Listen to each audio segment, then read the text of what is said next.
Okay, Vera, we are now live. Look at that. Officially, Yes, we we are are now live. again. All right, all right. So we are Welcome back, back. guys. This is day 4, Yes, it is. and let's see, Monday, Tuesday, Wednesday, Thursday, 4 4 days in a days row. officially. Good job. Yes. So, what are we talking about today? So let's talk about the situation that I had with one of the client that we kept following up. He has a property, and the property is currently placed in a trust.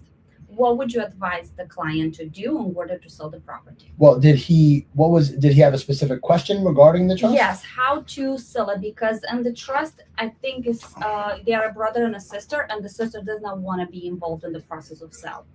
We obviously do not know who the person in the trustee it is. So how would you convey the conversation from here? So do we know who the trustees are? No, we do not know. Okay, so when it's a trust, what I always ask the seller to do is to give us a copy of the documents that list who the trustee is, who the administrator is, anybody that's relevant to the transaction. Now, I am not an attorney, so this is not legal advice by any means, but essentially, when you're dealing with a trust, it's like dealing with the company, right? So whoever owns the property must have passed away, or they left the property ownership in a trust. Now, the way that they did it was they wanted to make sure that however the property was sold, that the proceeds from the sale were split up a specific way. So, for example, let's just say it's mom and dad, and mom and dad left the property in a trust for the kids. Let's just assume that there's 3 kids.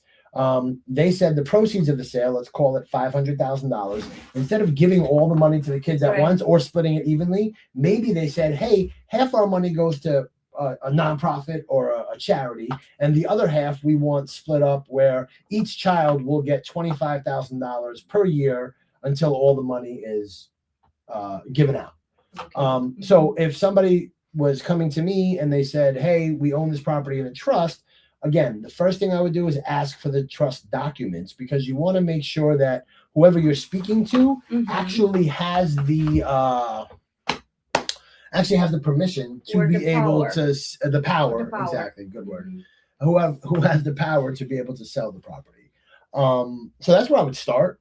Because I spoke to him and he was saying that Vera, if I can trust it in a trust, if I can sell the property in a trust as it is, I'm willing to sell it right now. Well, the only way to be able to do that is by having that document, so you know who the administrator is and who the trustees are. If his sister is not an administrator and she's not listed on any of the trust documents, then he doesn't need his sister per se to be able to sell the property. Makes So total sense. unless you have all of the information, you're not necessarily gonna be able to know.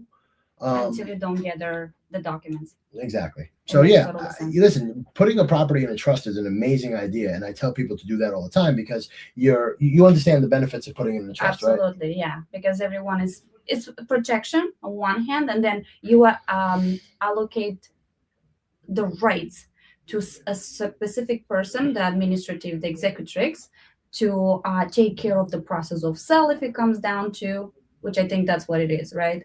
And I think that's very important when it comes to family. Well, let me ask you a question. The first thing you said is that it protects it. What do you mean by protects it? I think it has to do with, when parents, let's say, pass away, where they pass through life, they probably have someone that they trust more than the other, and they want to assign this duty or obligation specifically to one of their children to take care and to get this process done, to either sell the property, and they are entitled to all the rights to make the right decisions. So yes, you are very right, but you're missing a very, very, very And what important is that? part. It's good to have Stephen, you see. The most important aspect of the trust is not only being able to figure out how the money will be divided, or listen, the trust could even say that you can't sell it. That's The interesting. trust. I thought there's always No, reflective. no. The trust Okay. could say, hey, you know what? Whoever the kids are or whoever the trustees are, they get to live in this house until they die.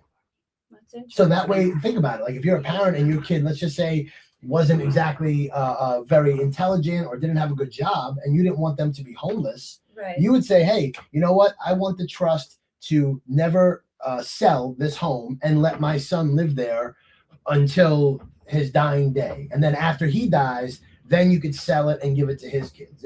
You could dictate so many different reasons, or you could say, hey, I don't want any of them to live there, and it has to be rented out as investment property, and I want that money to then go and pay for their expenses. Right, that's interesting. So it's so much more to it than just one part that we actually know. So that's why it's good to always ask Stephen. Well, hold on, but wait, we didn't even get to the best part. What is it? So in New York specifically, and again, please, I am not an attorney. That's understandable. Huge disclaimer, I am not an attorney, but I am almost 99.9% sure that if a property is in a trust, you avoid probate. Do you know what probate is?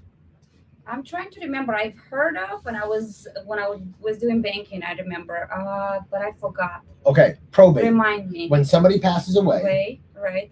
The courts step in, and they say they take over and they assign who actually. The courts. It has to go through. It's called probate. It has to go through probate, which is essentially going through the courts to decide how the property will be passed on. Even if you have a will, right? Like most people think like, hey, I have a will, and it says that the property is going to go to my kids.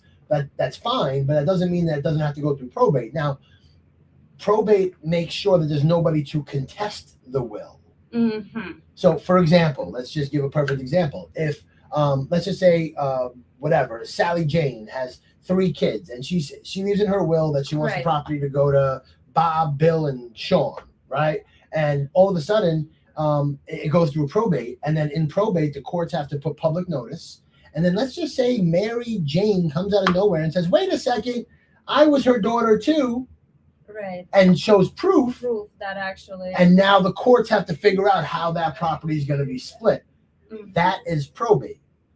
And it could take 6, 9, 12. Listen, in the Bronx, it could take over a year, you know? Just to clarify that. If it's in a trust, you skip probate. Because you designate a specific person who's going to take care of the entire process. Because Sally Jane doesn't own the property. The trust does. Yes.